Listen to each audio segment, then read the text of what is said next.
ನಮಸ್ಕಾರ ಸ್ನೇಹಿತರೆ, ನಾನು ನಿಮ್ಮ ಸುಕೇಶ್ ಶಾನಭಾಗ್. ಅಧ್ಯಾಯ 1. ಅರ್ಜುನನ ವಿಷಾದ ಯೋಗ.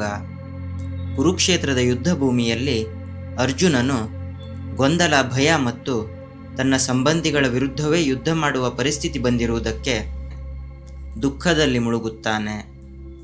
ಅರ್ಜುನನು ದುಃಖ, ಮೋಹ ಮತ್ತು ಭಯದಿಂದ ಕುಗ್ಗುತ್ತಾನೆ.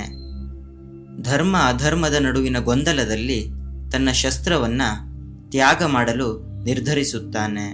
ಇಲ್ಲಿ ಅರ್ಜುನನ ವಿಷಾದ ಜೀವನದ ಸಂಕಟಗಳಲ್ಲಿ ಮಾನವನ ಮನಸ್ಥಿತಿ ಯಾವ ರೀತಿ ಇರುತ್ತೆ ಅಂತ ಪ್ರತಿಬಿಂಬಿಸುತ್ತೆ. ಅಧ್ಯಾಯ 2. ಶ್ರೀಕೃಷ್ಣನು ಆತ್ಮ ಶಾಶ್ವತವಾಗಿರುತ್ತದೆ, ದೇಹ ಮಾತ್ರ ನಾಶವಾಗುತ್ತದೆ ಎಂದು ಬೋಧನೆ ಮಾಡುತ್ತಾನೆ. ತನ್ನ ಕರ್ತವ್ಯವನ್ನು ಯಾವುದೇ ಪ್ರತಿಫಲದ ಬಗ್ಗೆ ಅಪೇಕ್ಷೆ ಇಲ್ಲದೆ ಪ್ರಾಮಾಣಿಕವಾಗಿ ಪೂರ್ಣ ಮಾಡುವುದು ಮತ್ತು ಆಸೆ ಹಾಗೂ ದ್ವೇಷವನ್ನು ತ್ಯಾಗ ಮಾಡಿ ಬದುಕುವುದೇ ನಿಜವಾದ ಯೋಗ ಎಂದು ಈ ಅಧ್ಯಾಯದಲ್ಲಿ ಭಗವಾನ್ ಶ್ರೀಕೃಷ್ಣ ತಿಳಿಸುತ್ತಾನೆ. ಅಧ್ಯಾಯ 3.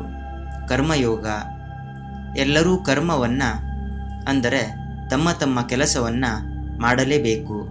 ಪ್ರತಿಫಲದ ಆಸೆ ಬಿಟ್ಟು ಕರ್ತವ್ಯವನ್ನು ಮಾಡಿದರೆ ಯಾವುದೇ ಬಂಧನ ಇರುವುದಿಲ್ಲ. ಯಾವಾಗ ನಾವು ಫಲವನ್ನು ಅಪೇಕ್ಷೆ ಮಾಡಿ ಕರ್ತವ್ಯ ಮಾಡುತ್ತೇವೆಯೋ ಆಗಲೇ ಬಂಧನ ಉಂಟಾಗುತ್ತೆ. ನಿಷ್ಕಲ್ಮಶವಾದ ಕರ್ಮದಿಂದ ಶುದ್ಧತೆ, ಸಮಾಜದ ಹಿತ ಮತ್ತು ಆತ್ಮೋದ್ಧಾರ ಸಾಧ್ಯ. ಕರ್ಮ ತ್ಯಾಗವಲ್ಲ, ಕರ್ಮದಲ್ಲಿನ ಆಸಕ್ತಿಯೇ ಮುಕ್ತಿಗೆ ದಾರಿ ಅಂತ ಈ ಅಧ್ಯಾಯದಲ್ಲಿ ಶ್ರೀಕೃಷ್ಣ ಹೇಳ್ತಾನೆ. ಅಧ್ಯಾಯ 4. ಜ್ಞಾನ, ಕರ್ಮ, ಸನ್ಯಾಸ ಯೋಗ. ಜ್ಞಾನದಿಂದ ಕರ್ಮ ಶುದ್ಧವಾಗತ್ತೆ ಮತ್ತು ಕರ್ಮದ ಬಂಧನ ನಾಶವಾಗುತ್ತೆ ಅಂತ ಶ್ರೀಕೃಷ್ಣ ಪರಮಾತ್ಮ ಹೇಳ್ತಾನೆ. ಭಗವಂತನ ಅವತಾರಗಳ ಮುಖ್ಯವಾದ ಉದ್ದೇಶ ಧರ್ಮ ರಕ್ಷಣೆ ಮಾಡುವುದು. ಧರ್ಮ ರಕ್ಷಣೆಗಾಗಿ ತಾನು ಯುಗ ಯುಗಾಂತರಗಳಲ್ಲಿ ಅವತರಿಸುತ್ತೇನೆ ಎಂದು ಶ್ರೀಕೃಷ್ಣ ಪರಮಾತ್ಮ ತಿಳಿಸುತ್ತಾನೆ. ಅಧ್ಯಾಯ 5. ಕರ್ಮ ಸನ್ಯಾಸ ಯೋಗ. ಈ ಅಧ್ಯಾಯದಲ್ಲಿ ಶ್ರೀಕೃಷ್ಣ ಹೇಳ್ತಾನೆ, ಕರ್ಮ ಮತ್ತು ಸನ್ಯಾಸ ಎರಡೂ ಸಮಾನವಾಗಿವೆ. ಆದರೆ ನಿಷ್ಕಲ್ಮಶವಾಗಿ ಕರ್ಮ ಮಾಡುವುದು ಶ್ರೇಷ್ಠವಾಗಿದೆ. ಆಸೆ ಮತ್ತು ಅಹಂಕಾರವನ್ನು ತ್ಯಾಗ ಮಾಡಿದವನು ಶಾಂತಿಯನ್ನು ಪಡೆಯುತ್ತಾನೆ. ಅಧ್ಯಾಯ 6. ಧ್ಯಾನ ಯೋಗ. ಮನಸ್ಸನ್ನು ನಿಯಂತ್ರಿಸಿ ಧ್ಯಾನದ ಮೂಲಕ ಆತ್ಮ ಸಾಕ್ಷಾತ್ಕಾರವನ್ನು ಸಾಧಿಸಬೇಕು. ಸಂಯಮ ಮತ್ತು ಅಭ್ಯಾಸದಿಂದ ಅಶಾಂತ ಮನಸ್ಸನ್ನು ಕೂಡ ತಮ್ಮ ವಶಕ್ಕೆ ತೆಗೆದುಕೊಳ್ಳಬಹುದು. ಸ್ವಯಂ ನಿಯಂತ್ರಣದಿಂದ ಶಾಂತಿ ಸಿಗತ್ತೆ ಎಂದು ಭಗವಾನ್ ಶ್ರೀಕೃಷ್ಣ ಈ ಅಧ್ಯಾಯದಲ್ಲಿ ಹೇಳ್ತಾನೆ. ಅಧ್ಯಾಯ 7. ಜ್ಞಾನ ವಿಜ್ಞಾನ ಯೋಗ. ಈ ಅಧ್ಯಾಯದಲ್ಲಿ ಭಗವಂತನೇ ಸರ್ವಶಕ್ತಿಯ ಮೂಲ ಮತ್ತು ಸಕಲ ಸೃಷ್ಟಿಯ ಮೂಲ ಎಂದು ಶ್ರೀಕೃಷ್ಣ ತಿಳಿಸುತ್ತಾನೆ. ನಿಜವಾದ ಭಕ್ತಿ ತುಂಬ ಅಪರೂಪ. ಶುದ್ಧವಾದ ಭಕ್ತಿಯಿಂದ ಮಾತ್ರ ಭಗವಂತನ ತತ್ವವನ್ನು ಅರಿಯಬಹುದು ಎಂದು ಶ್ರೀಕೃಷ್ಣ ತಿಳಿಸುತ್ತಾನೆ. ಅಧ್ಯಾಯ 8. ಅಕ್ಷರ ಬ್ರಹ್ಮ ಯೋಗ.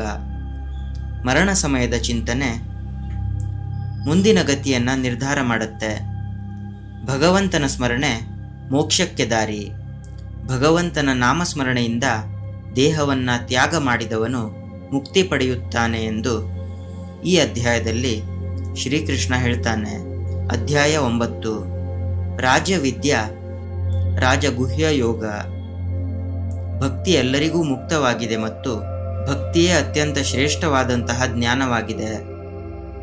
ಸರಳ ಭಕ್ತಿಯ ಮೂಲಕವೂ ಸಹ ಭಗವಂತನನ್ನು ಪಡೆಯಬಹುದು ಎಂದು ಈ ಅಧ್ಯಾಯದಲ್ಲಿ ಶ್ರೀಕೃಷ್ಣ ಹೇಳ್ತಾನೆ. ಅಧ್ಯಾಯ 10. ವಿಭೂತಿ ಯೋಗ. ಈ ಅಧ್ಯಾಯದಲ್ಲಿ ಶ್ರೀಕೃಷ್ಣ ತನ್ನ ದಿವ್ಯತೆಯ ಬಗ್ಗೆ ವಿವರಣೆ ಮಾಡುತ್ತಾನೆ. ಭಗವಂತನ ವೈಭವ ಸಕಲ ಲೋಕದಲ್ಲೂ ಇದೆ. ಜಗತ್ತಿನಲ್ಲಿ ಶ್ರೇಷ್ಠವಾಗಿರುವ ಎಲ್ಲವೂ ಸಹ ಭಗವಂತನ ಅಂಶವೇ ಆಗಿದೆ. ಎಲ್ಲ ಕಡೆ ತನ್ನ ಸಾನ್ನಿಧ್ಯವಿದೆ ಎಂದು ಭಗವಾನ್ ಶ್ರೀಕೃಷ್ಣ ತಿಳಿಸುತ್ತಾನೆ. ಅಧ್ಯಾಯ 11.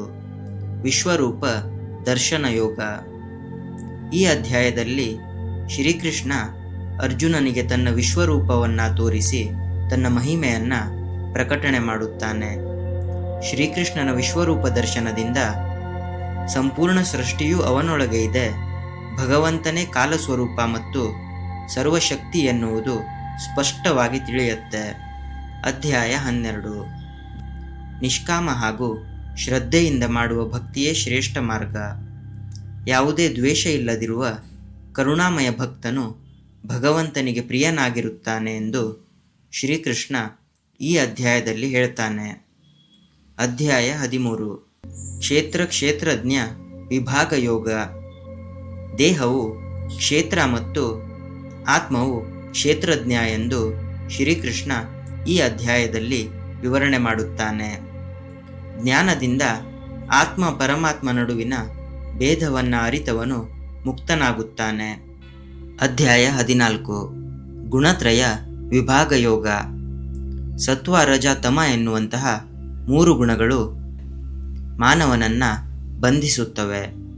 ಈ ಗುಣಗಳನ್ನು ಮೀರುವವನು ಮೋಕ್ಷವನ್ನು ಪಡೆಯುತ್ತಾನೆ ಎಂದು ಶ್ರೀಕೃಷ್ಣ ಹೇಳುತ್ತಾನೆ. ಅಧ್ಯಾಯ 15. ಪುರುಷೋತ್ತಮ ಯೋಗ. ಭಗವಂತನೇ ಪರಮಪುರುಷ, ಅವನಿಗೆ ಶರಣಾಗುವುದರಿಂದ ಮೋಕ್ಷ ಸಿಗುತ್ತೆ. ಪುರುಷೋತ್ತಮನನ್ನು ಅರಿತವನು ಪರಮಗತಿಯುಳ್ಳವನು. ಸಂಸಾರವು ಬೇರುಗಳಿರುವ ಅಶ್ವತ್ಥ ವೃಕ್ಷದಂತೆ ಎಂದು ಶ್ರೀಕೃಷ್ಣ ಪರಮಾತ್ಮ ವಿವರಣೆ ಮಾಡುತ್ತಾನೆ. ಅಧ್ಯಾಯ 16. ದೈವಾಸುರ ಸಂಪದ್ವಿಭಾಗ ಯೋಗ. ದೈವಿ ಗುಣಗಳು ಮೋಕ್ಷಕ್ಕೆ ಮತ್ತು ಅಸುರಿ ಗುಣಗಳು ಬಂಧನಕ್ಕೆ ಕಾರಣ. ಶಾಸ್ತ್ರಗಳಿಗೆ ಅನುಗುಣವಾಗಿ ನಡೆಸುವಂತಹ ಜೀವನವೇ ಶ್ರೇಯಸ್ಕರ ಎಂದು ಶ್ರೀಕೃಷ್ಣ ಈ ಅಧ್ಯಾಯದಲ್ಲಿ ಉಪದೇಶ ಮಾಡುತ್ತಾನೆ. ಅಧ್ಯಾಯ 17. ಶ್ರದ್ಧಾತ್ರಯ ವಿಭಾಗ ಯೋಗ. ಈ ಅಧ್ಯಾಯದಲ್ಲಿ ಶ್ರೀಕೃಷ್ಣ ಪರಮಾತ್ಮ ಮನುಷ್ಯನ ಶ್ರದ್ಧೆಯನ್ನು ಸಾತ್ವಿಕ, ರಾಜಸ, ತಾಮಸ ಎಂಬ 3 ಗುಣಗಳಾಗಿ ವಿವರಿಸುತ್ತಾನೆ. ಶ್ರದ್ಧೆಯೇ ಮಾನವನ ಸ್ವಭಾವವನ್ನು ನಿರ್ಧರಿಸುತ್ತದೆ ಎಂದು ಶ್ರೀಕೃಷ್ಣ ಹೇಳ್ತಾನೆ.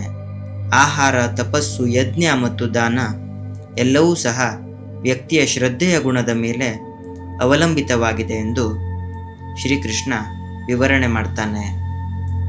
ಶುದ್ಧವಾದ ಶ್ರದ್ಧೆಯೊಂದಿಗೆ ಮಾಡಿದ ಕರ್ಮವೇ ಮಾನವನ ಆತ್ಮೋನ್ನತಿಗೆ ಕಾರಣವಾಗುತ್ತೆ. ಅಧ್ಯಾಯ 18. ಮೋಕ್ಷ ಸನ್ಯಾಸ ಯೋಗ.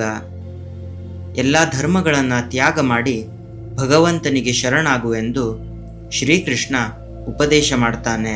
ಪೂರ್ಣ ಶರಣಾಗತಿಯಿಂದ ಶಾಶ್ವತವಾದ ಶಾಂತಿ ಮತ್ತು ಮೋಕ್ಷ ಸಿಗತ್ತೆ ಎಂದು ಶ್ರೀಕೃಷ್ಣ ಹೇಳ್ತಾನೆ. ಇದೇ ರೀತಿಯ ಮತ್ತಷ್ಟು ವಿಡಿಯೋಗಳನ್ನು ನೋಡೋದಕ್ಕೆ ನಮ್ಮ ಚಾನೆಲ್ ಸಬ್ಸ್ಕ್ರೈಬ್ ಮಾಡಿ. ಮತ್ತೊಂದು ವಿಡಿಯೋದ ಮೂಲಕ ಸಿಗೋಣ. ಅಲ್ಲಿವರೆಗೂ ಟೇಕ್ ಕೇರ್. ಧನ್ಯವಾದಗಳು ಸ್ನೇಹಿತರೆ.